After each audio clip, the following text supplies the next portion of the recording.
It started to happen gradually. I would walk into a room and say something, and no one would notice.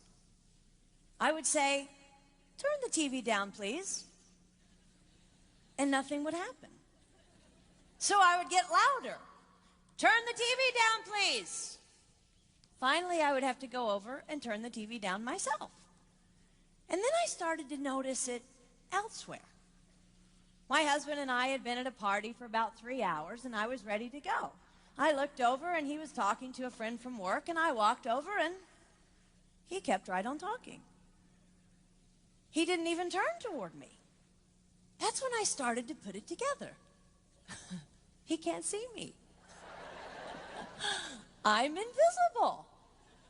I'm invisible. Then I started to notice it more and more. I would walk my son to school, and his teacher would say, "Jake, who's that with you?"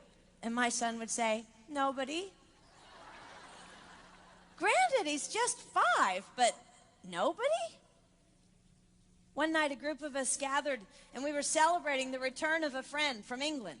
Janice had just taken this fabulous trip, and she was going on and on about the hotel she stayed in. And I was sitting there looking around at the other women at the table. I'd put my makeup on in the car on the way there. I had on an old dress because it was the only thing clean, and I had my unwashed hair pulled up in a banana clip, and I was feeling pretty darn pathetic. And then Janice turned to me, and she said, "I brought you this." It was a book on the great cathedrals of Europe. I didn't understand. And then I read her inscription. She wrote, "With admiration for the greatness of what you are building when no one sees." You can't name the names of the people who built the great cathedrals. Over and over again, looking at these mammoth works, you scan down to find the names, and it says, "Builder, unknown, unknown, unknown." They completed things not knowing that anyone would notice. There's a story about one of the builders who was carving a tiny bird inside a beam that would be covered over by a roof. And someone came up to him and said, "Why are you spending so much time on something no one will ever see?"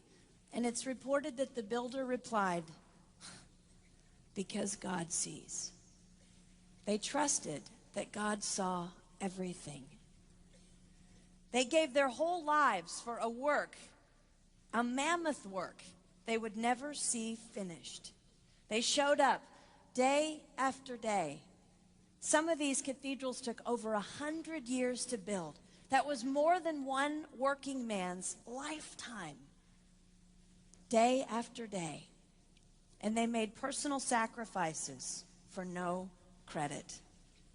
Showing up at a job they would never see finished, for a building their name would never be on. One writer even goes so far as to say no great cathedrals will ever be built again because so few people are willing to sacrifice to that degree. I closed the book, and it was as if I heard God say, "I see you. You are not invisible to me. No sacrifice is too small for me to notice. I see every cupcake baked, every sequin sewn on, and I smile over every one. I see every tear of disappointment when things don't go the way you want them to go. But remember, you are building a great cathedral.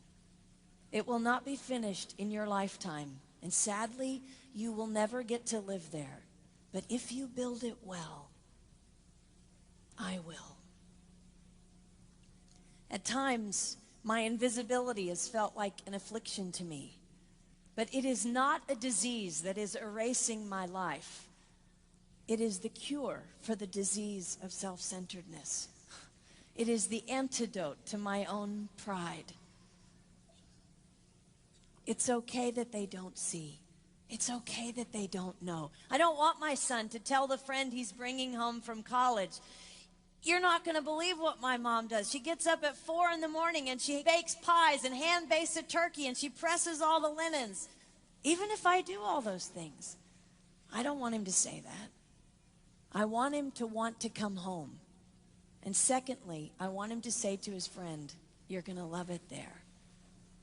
It's okay that they don't see. We don't work for them. We work for him.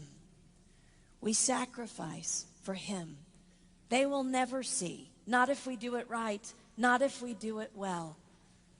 Let's pray that our work will stand as a monument to an even greater God.